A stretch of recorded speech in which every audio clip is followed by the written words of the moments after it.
Hey everyone listening, it's Dim, it's Mindset Arc podcast. Today I wanted to talk about the concept of letting go. And to start talking about this concept, I needed to use it as well. Because I don't really know what I can say about it. I just know that it's really something important. So let's see how it goes. And I want to preface this that firstly, it comes from the book Letting Go by David Hawkins. And I mentioned it before, but I mentioned it in a context of all the emotional levels that were listed there. It's from his different books as well. He created this map of consciousness where he put like a lot of emotions like fear, anger, courage, and all of this, like peace and love on the scale, and it is pretty useful. But today I don't want to address that.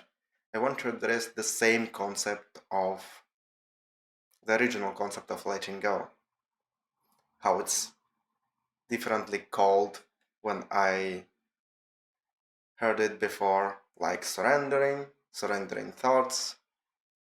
I guess you could call it grounding as well, where you get away from attachment to your thoughts and just allow to notice them. I guess half of the letting go is in the meditations, in Vipassana meditation, when you practice mindfulness and just noticing your thoughts and not reacting to them. So this concept, I heard about it, I guess 4 years ago. We can say it was 4 years ago. It was something that started my self-improvement journey. And at that point, I was at the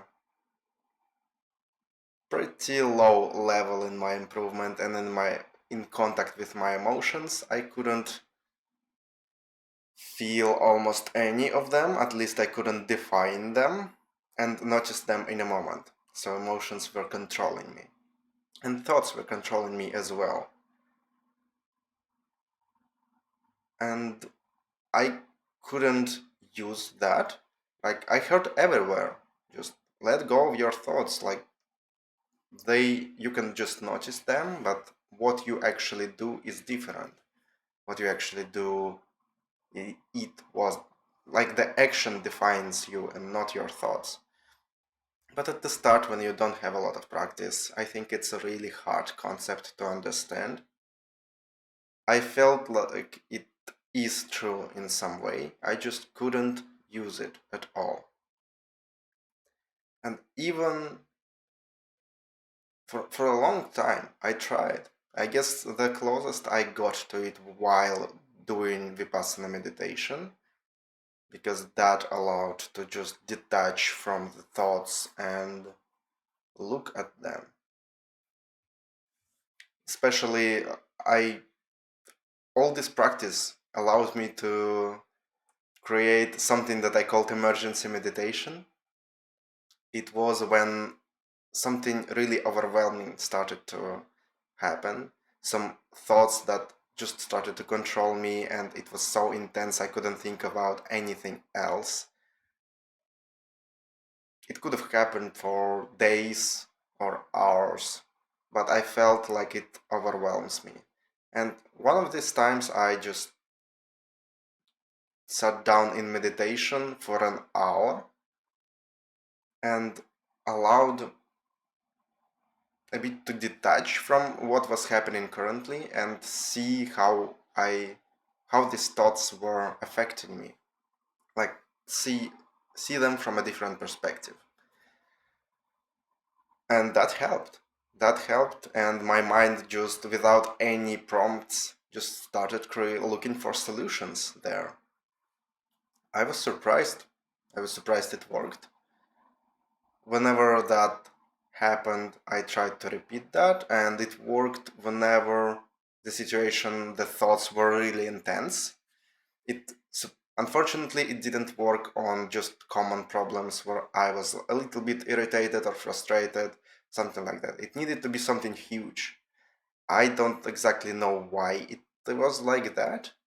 Maybe because I felt like nothing else was working and like I needed to do something about it and went all in into this meditation. But anyway, it was, as I called it, for emergencies. And yeah, it just was working by itself. It was my fail safe for a long time.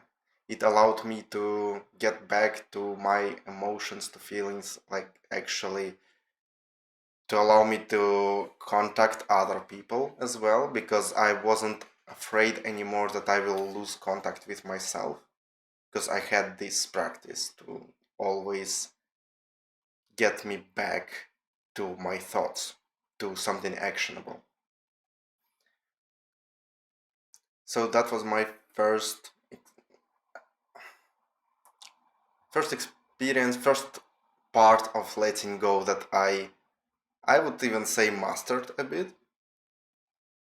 It's not always useful, but when it needs to happen, it is really useful. It in some extreme moments, it is really useful. It takes quite a long time.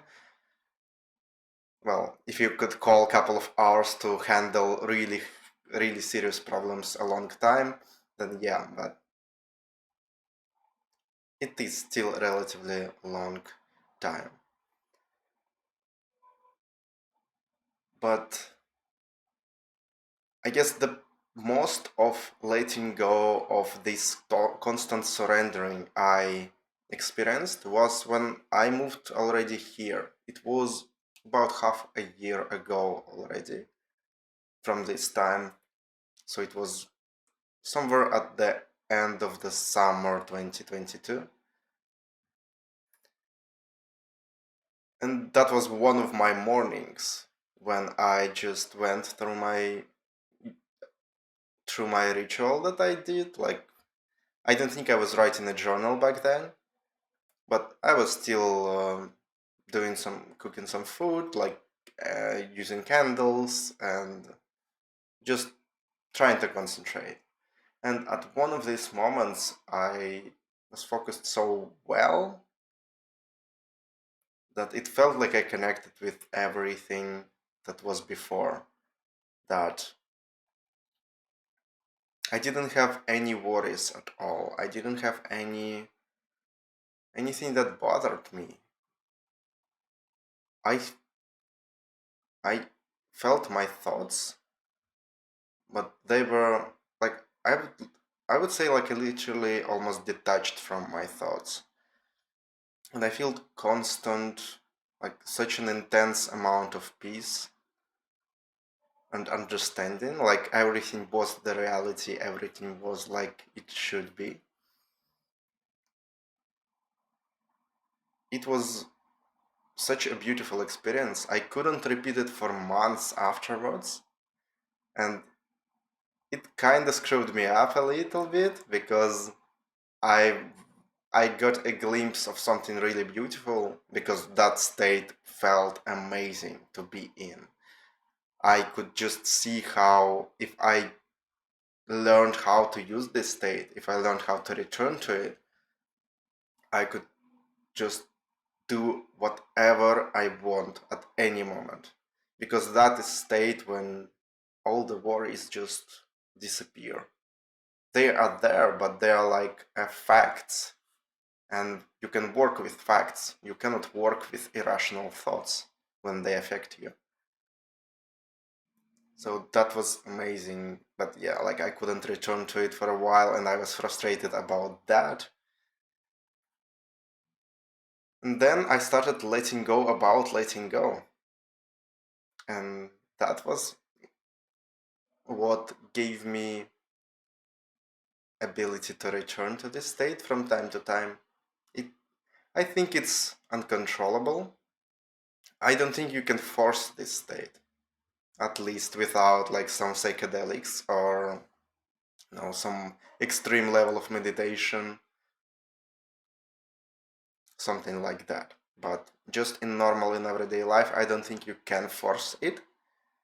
But with practice, it definitely becomes easier, and you just encounter this state more often. But it requires you to not force this state, actually. It requires you to actually let go of it, let go of desire to be in this state. When you're trying to force it, you're creating barriers with it. I guess we could call it with like in every goal, like in every thing that we want to achieve. If we want to if we want it too much, it's almost like we pushing it away because it's like there is too much pressure. There's too much pressure, and even one failure will just cause a lot of echoes of frustration, of feeling inadequate, that like you cannot achieve what you wanted to achieve. And if with some material goal it can be, I guess it can be seen, or it may even work. Like at least there is something to measure it. But with mental stuff, with this mindset, with this just working with thoughts, it's it seems like a right thing to do. It seems like, oh, I can think that way, and I should think that way, and I can because it's my mind, I can force it to behave like that. But it's actually not the case. I like Byron Katie approach. I will mix these two concepts together, I think, from David Hawkins and Byron Katie. They're quite similar. They're talking about almost the same things, about understanding reality as it is, because the thoughts are something different.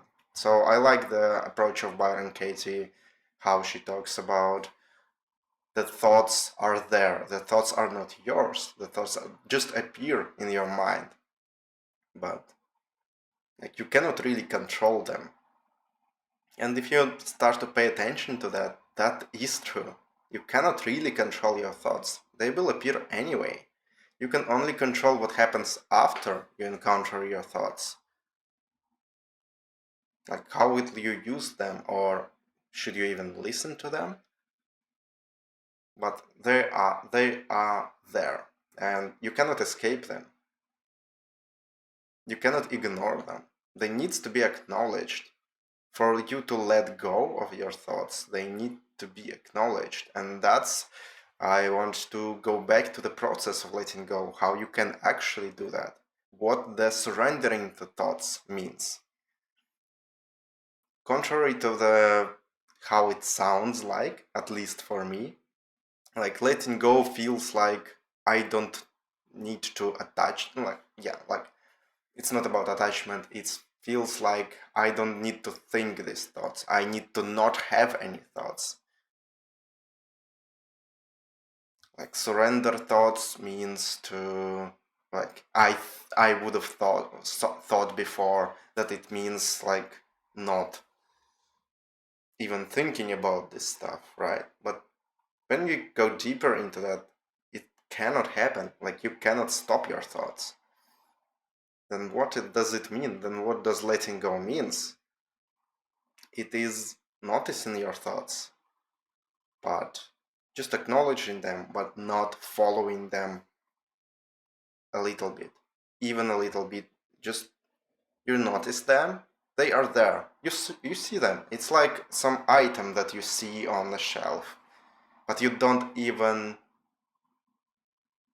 you see it, but you don't have to go towards it. Let me disable this thing. You you're not doing even one step towards that item. And so in your mind, you're noticing this thought, but you're not doing anything to get closer to it. You're not having any action on it. And then what's happening? Even if it's a good thought, like, I'll add the caveat here that, yeah, some thoughts are really good and some thoughts are really good ideas, and you might choose to use them, but you can do that even with good thoughts, with like positive thoughts that can, you feel, give you something. Because when it's encountered, when it's noticed, it's already, it's like, it's recognized. You still know this, you still noticed it. And even if it's some idea that you always wanted to implement, if you let go of it, if you don't follow it this time, if this idea really strong, if this idea really needs to happen, you will encounter that later. You will encounter that more and more times if it's something that really needs to be done. And if it's some kind of negative or destructive thoughts, they, because you notice them, because you, there's still some judgment going on. I don't think we can get away from that. I think at least it's very advanced level, but it's like the choice of letting this thought go happens after you already judged this thought. I may be wrong about this, but it's how it feels in my mind at least. And so you're kind of encouraging your thoughts about something positive, about something actionable, to appear more and more often. But with negative thoughts, with destructive ones, you kind of getting away from them. You just see them, but you don't act on them, and you know that they are kind of useless. You don't want to do anything about them. So they appear less and less. And this process is, it's just a practice like everything else. When you practice it, it happens often, more often. It happens more easy. It's hard to notice because it's in my mind, it's in your mind, yeah. But it happens. It, you practice some like mind muscle by just having these exercises of letting go. And you don't constantly need to do that, but what you're practicing here is just being aware of them, just notice them. And you can follow the thoughts that you think should be followed, that you think will give you something good, but just being aware of more and more thoughts while doing this exercise kind of detaches you from them. It's like another person giving you suggestions and you just choose what suggestions you want to follow. Good thing here can be, if at the start it's hard to do, like I only started doing it recently when I started keeping journals, but writing these thoughts, writing just something that you think about, and then returning to it after some time. So you detach from your thoughts by putting them on paper, and you detaching from them by just by the amount of time that passes between you thinking them, and then after some time you go back and process something in them. You can find really interesting beliefs in that way, and that is another practice of just being aware of your what how your thinking changes, that it's not constant, that it can change really quickly. For me, my thinking changes like hundreds times in a day, it would seem. At least I know how really intensely it changes between my mornings when I'm focused on myself, on creation. It feels like I don't have a lot of worries. But when the day comes, when my mind starts working fully, Oh, the logical part just creates a lot of worries, a lot of something limiting beliefs, and yeah, it starts to be more anxious with me. So that's and at the evening it usually goes again, it's receipts, and I can focus more on what I'm actually thinking. It's a funny thing to notice. Like it can work differently for you, but it's still it is your thoughts. They change a lot of times. They are constantly moving. They are not constant. They're yeah, that's a good phrase. They're not constant. They are flexible. They are constantly changing. So just taking notice of them, having practice of noticing them will help you in life. And yeah, you don't force letting go of these thoughts. Basically, the concept of from Byron Katie, I think, works really good here. Like she asks, there is a couple of questions that are going to do specifically that, specifically letting go and surrendering thoughts. The questions are, do I see the reason of dropping that thought? Like you just question like how thinking that way makes me feel. How would I feel without it? And do I see the reason to not think that way anymore? And you're not trying to get away from that. You're not trying to stop your thoughts because you can't. It's something external almost. Like, yeah, they originate somewhere inside you, but they are not originated by you. They're just there. They just exist there. No matter how advanced you are in this mind works, there always will be some thoughts that just appear in your mind. But what changes is your relationship to them and how you can use them later. So that's all that I wanted to say for today. Hope it was useful. I want to listen to it as well for myself after a couple of days to see what I was thinking about. That will be my surrendering. And yeah, I want to finish this right now. Try that. Try writing your thoughts. Try just contemplating the idea of releasing them and contemplating the idea that it's not really you, it's just the things that appear in your head. At the start, it may be hard to do, but just having this in some corners of your mind, putting this additional thought inside, it makes progress. It will help you over time. That's all I wanted to say for today.